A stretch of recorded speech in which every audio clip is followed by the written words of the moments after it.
Hey everyone, how's it going? Right now it's just me. I don't know. I think Tim having some technical difficulties, so I'm here flying solo right now. It's good to see everybody. I know we're going to jump over. I think there was four P1 monsters that came out today. But good evening, Craig. Good to see you. Yes, happy Tuesday. Will, good to see you. I'm waiting for Tim. Will, I know he'll probably be popping in here, so I don't know. M2 Hat Girl, thank you. Yeah, I appreciate you.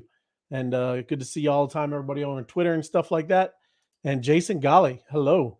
Yes, it is Tuesday. Good day. George, good evening to you.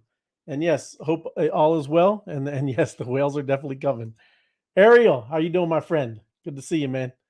But let me, like I said, you got to bear with me. I got to do all the buttons while I'm kind of trying to share my screen, doing all this stuff. But I know let's see here, share screen, entire screen, allow. And I'm gonna pop over here. So I'm gonna jump into those, but San Jose, if that's the San Jose, I think it is, then San Jose, California, that's a pretty big one. It's a pretty big city. But let's check it out. I'm gonna go over to the checks real quick and see that. I know let me obviously I'm not gonna log into my MetaMask. There you go. 375 across the board, and the checks are rolling. So there you go. You got an hour and 24 minutes. You don't need to do fast gas, as they say, right?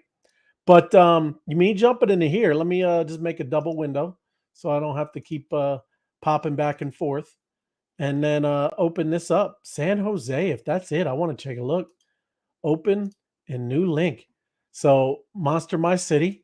If it's a US, there it is. It's a US, and yes, looks like a million for the population.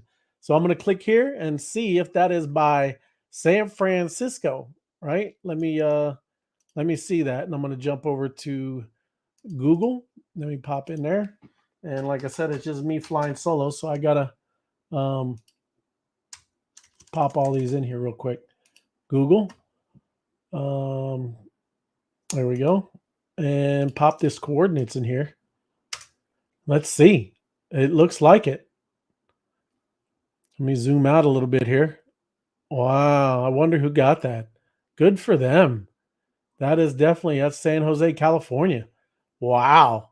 That's all right by Silicon Valley, everybody, right there. You got it. There's Palo Alto and San Francisco and a little bit of Oakland right up here. So, what a monster. Congrats to whoever revealed that. Good for you. That's an awesome one. San Jose, California. That's what I'm talking about. So let me check out these. You also San Juan. That's another one. Huge. Let me think. Let me see. Make sure. Um, go down here. Puerto Rico, and that is San Juan, Puerto Rico. So those are some monsters coming out there. 418,000 population. And let me click in here and see this. Everybody knows where Puerto Rico is, down there by all the Caribbean islands. And put that in here. Zoom out. Yes, look at that. Nice Puerto Rico right next to the Virgin Islands, Dominican Republic, and then yes, there's all those wonderful islands right down there. And up here in the Bahamas, excellent. Great one there, man. Some real awesome monsters coming out today. Not like there hasn't been always, but it's cool to see that one San Jose, California, over 1 million, and then you got San Juan here is a major, with Puerto Rico and stuff like that. Not sure, not familiar with Deepak, but I'm going to look and open it up here and see. That is Indonesia. Woo! 2 million. 2 million up there like that. So let me see where that is exactly. Put it in here. Copy. And check this out. So 2 million. What a population center there. Right there by Jakarta. So yeah, suburbs of Jakarta. That's awesome. So yeah, down there in another beautiful area, right? So that's excellent. Congrats. There's a lot of right almost on the equator. I'm sure that's beautiful weather. A little warm, I'm sure, but there you go. That's what I'm talking about. And then the last one, did it reveal? Did it pop? There it is. Mosul. Is that the Mosul? Yes, look at that. Iraq, Mosul. If anybody remember, you probably heard that quite a bit a while ago. But yeah, that is another one. Let's check it out real quick. Let me go down to the coordinates and pop those in right here. Oh, I got a space. I want a space. Probably still got a space, but we'll see if it works. And there we go. Mosul. Yes, deep in the heart of Iraq, right there, in there. So there you go. Another one. All four monsters have revealed today. So congrats. Excellent stuff here. I thought I heard Tim pop in, but I guess he didn't. He must have popped back out. I get those little noises. And let me go through really quick the rest. There's some people in here that just popped in. Steve, did you see we will be able to buy crypto directly from MetaMask? I saw something like that, Steve. I know they've been doing all kinds of upgrades with MetaMask and doing all that kind of stuff. So, I mean, all kinds of things that are going on with Etherscan. I was showing some stuff that with tools. Hey, look at that. There you go, man. How about that? Yeah, how about that? We went through the monsters already. We got that going. You did? How'd you do that? Yeah, it's not that bad. But San Jose was the big U.S. city, over 1 million. And then Jakarta, there was another 2 million. So yeah, it was good stuff, man. But no, I didn't, Steve. Is that just today, Steve? Were they, you can buy directly. You probably have to use that kind of one in between thing with banking. So, but yeah, that's awesome. That's what it's all about. That's what mass adoption need. Those tools making getting crypto a lot easier. Floor, good evening. Happy Tuesday. Yes, Donna Night Owl. It's love these monsters. I know. It's like you said, we're seeing these P1s, these tier ones coming out every day. And that's cool to see. OpenSea, the floor is rising. You better add a B. That's right. It is we've seen some people buying Bs too, George. A lot of stuff is going on. And looking at my fork, it's just I hear you. I hear that a lot, George. It's what my brother says too, right? But yeah, how you doing, Tim? I'm well. My computer is not. Something glitched up on me there. So I'm enjoying the show, Ray. I'm glad to be here. But you keep right on going because I got nothing. All right, right on. Well, yeah, I was already going through. We went through the checks. We did the monsters. We went through the P1s, and now what we were talking about, and that's what I kind of did a kind of presentation on today, because I do sitting on some spaces. And I think it was FOMO in Austin, and they were kind of I don't know if I think it was on the weekend, but I think there's a guy his name was Quiddity, and he brought up the terms of network state, and he was just saying to look at it. So when I hear those type of things, and I don't know fully what they're talking about, and I like to learn. As soon as he said that, I started kind of jumping in there and digging in, and it's really really interesting because. It sounds quite familiar, Tim. Yeah. And I just didn't know what a network state is. But that's what I wanted to kind of go over with. I'll show you, the link of where you get it. This guy, Balaji, everybody's heard of him. That's the guy that made the $1 million bet with Bitcoin, right? He put out $1 million saying that, well, I think we're around almost 60 days out now, where he said he said 90 days initially. So about a month has went by. And he said about he'll bet $1 million that Bitcoin will be $1 million in less than 60 days. But who knows? Obviously, anybody who holds Bitcoin, any kind of things like that, you hold a lot of Bitcoin, you make those kind of predictions. It's great for the floor to rise with prices. If you're holding thousands of Bitcoin, Tim, it's not going to hurt you. That thing jumping up to 100 grand. So, who knows? I'm not saying that's what he was doing it for either. But this is the gentleman that did it, right? Did someone take him up on that? I don't know. I didn't follow. Do they have to put up $1 million, or do I just say, "Hey, I'll take your money"? He was going to do it. He was going to do it with a stable token, and then they were going to put it in a smart contract. I haven't followed up. I just remember that announcement. Right, and I remember that too. Yeah, I don't see why anybody, kind of wouldn't. But I don't know. I didn't follow. Well, if you had to put up $1 million, that might put some, a wrench in the work. I don't have $1 million to put up against his $1 million, so yes. That's true. As safe as a bet, I think that might be. I do not think it's going to $1 million, but right. I don't have the $1 million to put up against this $1 million. Sure, So absolutely. Michael Saylor might go throw that because that guy's now in the black. Right. But he's also a bit. I mean, either way, that would affect him positively too. Who cares, right? I mean, it doesn't matter if you win.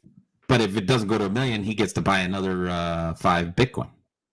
Exactly. But still, again, I mean, we're over $30,000 with Bitcoin. So I mean, it's moving. Three Bitcoin now. So there it is. John, is there or will there be an option to buy Monster? Ooh, good question, John. I don't know. Those are things. If you see it on the website, right, and things like that. I mean, I don't know. Those are it's another group. So that's interesting to kind of think about and kind of see. But yeah, I don't know. I go by whatever the website, and it is fun to speculate. But that could be something. I'm not sure. Steve, it was yesterday. Rand won't have to go through Coinbase. That is awesome. So yeah. So and hi Tim. See, hi Steve. Good to be here. But that's awesome. No, that's don't have to go through Coinbase. That's excellent. Another thing, that's what we always joke with FOMO is he was using credit cards with the NFTs on OpenSea. Yes. There's a lot of ways to do that. I'm not saying this, you're trying to get around any of that, but you always want some kind of centralized exchange because that's where you're going to on ramp and exit. Exit anytime you make any gains or you want to kind of pull profits. You're obviously going to want a kind of central place where you can put it in your bank. But yeah, that's great news. It's great news for when people can get in here much easier. And you're right. That's what adoption is about, Steve. And happy Taco Tuesday. That's right. Decrypting chaos. Yes, I love it. But yeah, let me jump into the presentation. Like I said, this is called a network state. And maybe some of y'all haven't heard of it, or like I said, I heard it in a space. Shout out to Quiddity. I don't, I see him and he speaks a lot on spaces. It was cool. He was talking about it. It sounded very interesting. And when we start jumping into it, I think you're going to find that it's very, very similar to what maybe some of y'all are familiar with. You just didn't know what it was called. So let me jump over here. And and I'll drop the link in here, but this is, first this was in one sentence, but I want to read this network stake in 1,000 words. And it's just giving you an idea, right? Let me zoom in a little bit. And then I have, like I said, I have a presentation. But here we go. Technology has allowed us to start new companies, new communities, and new currencies. But can we use it to create new cities or even new countries? A key concept is to go cloud first, land last. So, again, obviously we talk about digital, right? Cloud, all of this where we're all playing, right? And then you can go in and get physical land, property, things like that. And starting a community in wherever it is, Discord, Twitter, YouTube, all these spaces are opportunities to create community and get everybody at least understanding at least maybe what this idea is all about, right? So this is just talking about 7 steps. Well, found a startup society. So obviously the community starts first. We always talk about people are the most important asset in the world. Well, the community and that online community is important, and anyone can found one, just like anyone can found a company or cryptocurrency. And the founders' legitimacy comes from whether people opt to follow them or not. And that's what it's all about, right? Do you have a meaningful idea? You want to change something? You got to get people behind what you're doing. So organize it into a group capable of collective action, giving it sufficiently dedicated online community. The next step is to organize it into a network union. Unlike a social network, a network union has a purpose. It coordinates its members for their mutual benefit. And unlike a traditional union, a network union is not set up solely in opposition to a particular corporation. So it can take a variety of different collective actions. Unionization is a key step because it turns on an otherwise ineffective online community into a group of people working together for a common cause. So there you go. Sounds, again, I was telling Tim earlier, it sounds pretty familiar. Build trust offline and crypto economy online. Begin holding in-person meetups in physical, real world places, increasing scale and duration, while simultaneously building an internal economy using cryptocurrency. Crowdfund physical nodes. Once sufficient trust has been built and funds have been accumulated, start crowdfunding apartments, houses, and even towns to bring digital citizens into the physical world with real co-living communities. Digitally connect physical communities. Link these physical nodes together into a network archipelago. And I'm gonna kind of skip that one because I have it in my presentation. That's really cool, man. And when again you start seeing it, it's digital, and then you start seeing it. It starts getting into the IRL, and it is right on. Conduct an on-chain consensus as the society scales. Run a cryptographically auditable census to demonstrate the growing size of your population, income, and real estate footprint. This is how a startup society proves traction in the face of skepticism. Again, on chain, blockchain, if you can measure all of that, the growth, your activity, and what you're doing, pretty amazing. So another one, and this is amazing, right? This is what you're talking about. This is the kind of the end game here. Gain diplomatic recognition. A startup society with sufficient scale should eventually be able to negotiate for diplomatic recognition from at least one pre-existing government, and from there gradually increasing sovereignty, slowly becoming a true network state. So this could get so big, right, where you will be recognized by something like the United Nations. That's what this whole end goal is.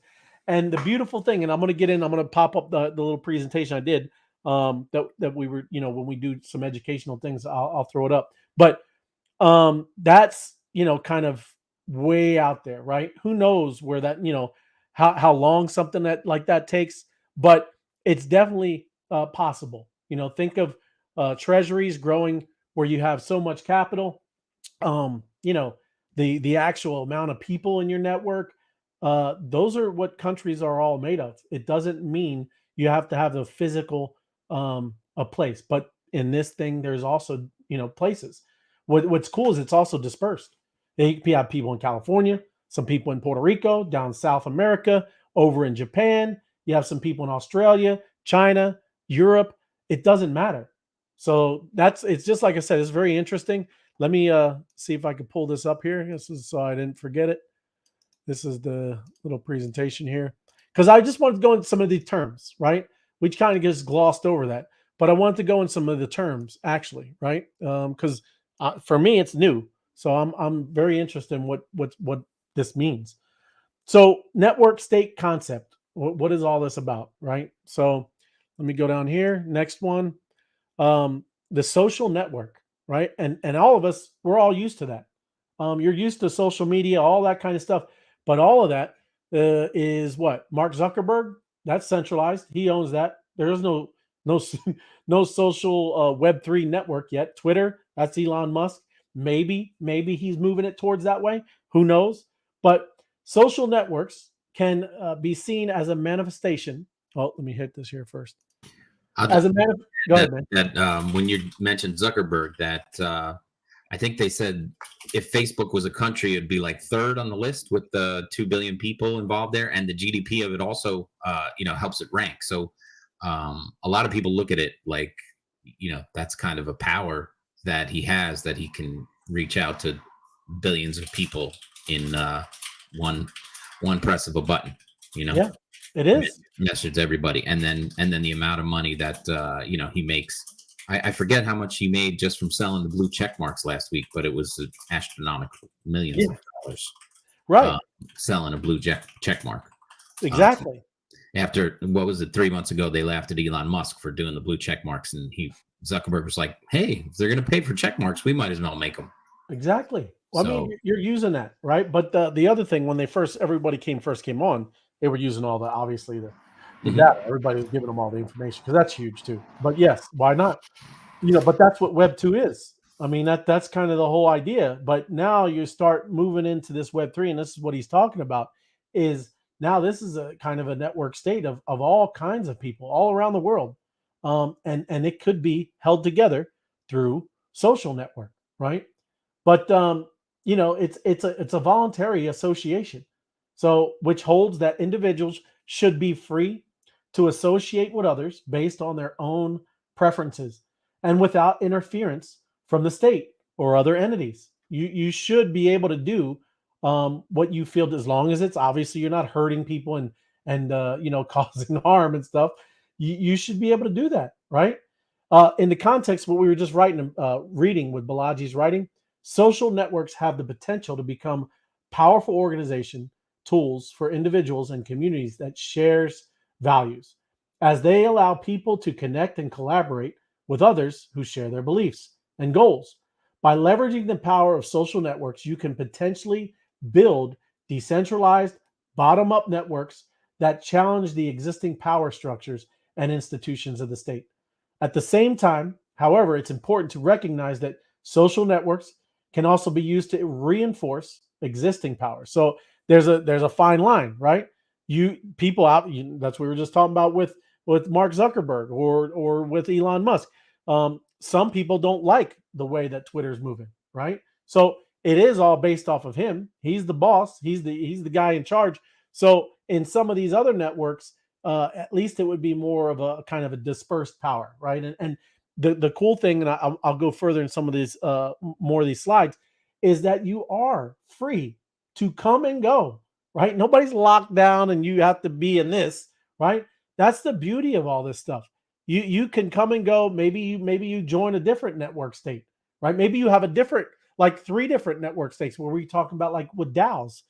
You can do this, and it's what's crazy is this is when you start reading this stuff, it's absolutely doable, right?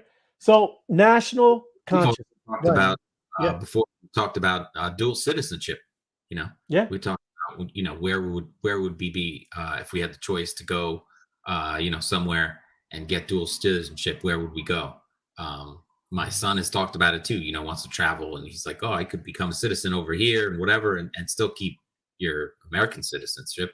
So it's on that level as well. Not just easy to go, well, I'm a Facebook person, I'm a Twitter person. you yeah, know and there's you know Americans and people who come from Europe and whatever, European Americans, African Americans, all that kind of stuff. People have dual citizenships all over, so it's yeah. not a foreign concept at all. But just No, chiming in for you. no, love it, man. And that. This is what this is talking about, is national consciousness. Is that you should be free to choose wherever you want to be, whatever communities you want to be a part of, whatever governance structures that you want to be a part of. You shouldn't be forced to do and participate in centralized top-down state. You shouldn't have that's not how. And again, it's amazing that it seems to kind of be going that way, but now just like in how the world always works, there's always this pendulum swinging back the other way. And this is amazing because, again, technology will allow this to happen, and it won't have to be governed or guided by people. That we're all fallible. We all have problems, right? Every one of us. So again, power corrupts. It really does, absolutely. So that saying is true. So it doesn't matter if it was me. I know what people would say. Oh yeah, me. Me. I know. You get all corrupted as well. But by rallying around a shared national conscience, citizens can create a sense of unity and shared purpose that allows them to work together to achieve common goals and protect their shared interests. The idea of rallying around a shared national conscience as a means of forming a successful voluntary nation is an interesting concept that raises important questions about the nature of governance and community. However, it is up to the individuals and communities to determine whether this approach aligns with their own values and goals. So it's always, and that's why I put down here in this slide, free to come and go as you please. I mean, that's it sounds like some kind of utopia, and hopefully, we get to something like that. That would be great. But again, how we always talk about, we say that changing the world, right? Well, it is difficult doing it alone. But when you can kind of, come along and lock arms and kind of go along and build this stuff with people, together that really want to do this, you can see how this is all possible. You can see it now. And again, seemed a little outrageous, a little wild eye. Yeah, okay, that'll never happen. But it's possible. And that's, again, it's good to have some of this hope and in this world of messed up. So capacity. Did you have anything, Tim? I didn't want to just keep running on, but I'm listening. capacity for collective action, right? That's awesome. Is we are going to go and do things that we deem that is best for our community and maybe obviously for the world, environment, anything. The idea that a clear and simple formal structure on the blockchain can provide decentralized, transparent, and auditable tools for decision making and collective action is an interesting concept that could potentially appeal to individuals across the political spectrum, including libertarians, conservatives, and liberals, right? All of those things, you're not going to hit it on the nose with every one of them, but you can incorporate all that type of things. I have nothing wrong with any kind of political party. Obviously, one maybe I don't align exactly with, but it's a lot of them obviously come from a good heart. They want to do good, but they just come at it from different aspects. But let's just take a libertarian perspective. This approach aligns with the principle of decentralized governance, which holds that decision makers should be left to individuals and communities rather than centralized government institutions, right? So that's just one. And then conservatives, they want more transparency. That's another thing that you hear, like with that. And liberals, you hear a lot about equity and fair, right? Being fair across. So you can use all of that kind of stuff and incorporate it right into one, cohesive type idea. Who knows what it looks like. So, like I said, it's cool where you can start getting people to think and work together rather than arguing, right? People need to just get over it, right? You're never going to fully agree. So find the things that you agree with, right? And work on that. So, some of that stuff, it gets a little wild, but that's what's wrong with everything going on today is everybody's so against and they dig into that. And that's where it's at. Right. Well, But I'll just, not that everybody doesn't know this, but the mainstream media only covers the fringes. There's a lot more people that would be happy to meet in the middle. yes, I think, and I hope to believe that, but they only cover the people who are extremists in those parties or those actions. So, if we focused more on the people that want to work together rather than everybody saying, my side is smarter or whatever, everything would be better off. it would. And I think that we can do this. I mean, we don't have to get into Dominion voting machines, but if we set up a network where we could trust what comes in, Mhm. then we could all get along a whole lot better when we see how many people are in agreement. Yeah, it is. I mean, that's everybody, talks about solving problems. Everything, that should be like that. Absolutely. Voting, Mhm. you could do all kinds of things, with the, driver's license, DMV. I mean, all of this stuff, right? But it's going to take some time. There's a lot of work to do.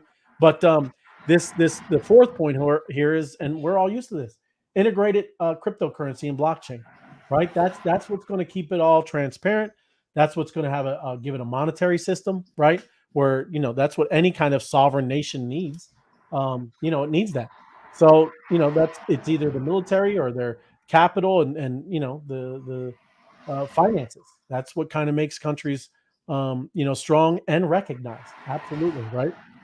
Um, with integrated cryptocurrency and blockchain, nation states all have official cryptocurrency, which give them some measure of economic control. Unfortunately, some level of out of control inflation. That's another problem. We're kind of seeing that obviously today, right?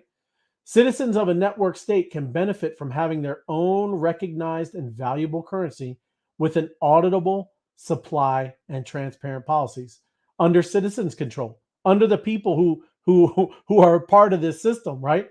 Under when we say, hey, let's do an audit, bam, it can be done. We don't need to have anybody's permission.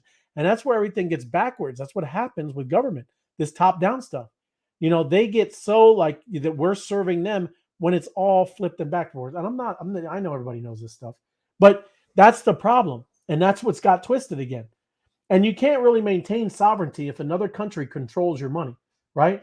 And again, we make jokes, but the Federal Reserve isn't federal and it doesn't have any reserves. It's not federal. It's not even a country, right? But yet they're the ones that control the money, print the money, make inflation, cause recessions. There you go, right? But in Balaji, who wrote that, the network state, also points out to something beyond currency, a distributed ledger system that is secure, encrypted, globally accessible, and uncensorable, and that can serve as an immutable record of all the data we might expect a state to maintain: the smart contracts, the citizenship, property registries, public national statistics. So again, I know where I'm speaking to the choir. A lot of us obviously know blockchain is going to be doing this, but you got to kind of start unlocking this stuff where, you know, we all been talking. That's why I went started with all that CBDC stuff, right? All this central bank stuff. That is the problem, right? And it's been like that. It's always been centralized. They've always been in control, and now it's having serious problems. Why would we want to go to that and now it controls this, right? Why don't we try to do something different and start building something that could potentially free people, right? Because I know a lot of us, you know, are blessed to live in the U.S. and some of us in other countries as well are free. But again, not as free as you might, you know, as you might think. It's kind of like, what do they do it? You know, cattle, where they just give them a little more room, Tim, so they can produce a little more. You're still, and that's what I'm saying, as it's closing in a little bit, I think that there's going to be this big, you know, awakening, great thing of everybody kind of start getting into this, right? But this is what I wanted to end on. This archipelago of crowdfunded territory. You know, who when I was reading these things, I was like, wow, that's a mouthful. But it's true. You know, as we go through this and start doing this in the digital world, we know all how important in-person interaction is. Well, and owning physical territory is almost surely an important precursor to diplomatic recognition by pre-existing nation states. But territory doesn't have to be all in one place. Clusters spread out all over the world can physically offer access to the network state to people in many different countries. And that's, you know, like I said, that's crazy. As you see this, and you know, we talk about, what is that, the what do we call that, Tim? The self-generating $1 billion fund, right?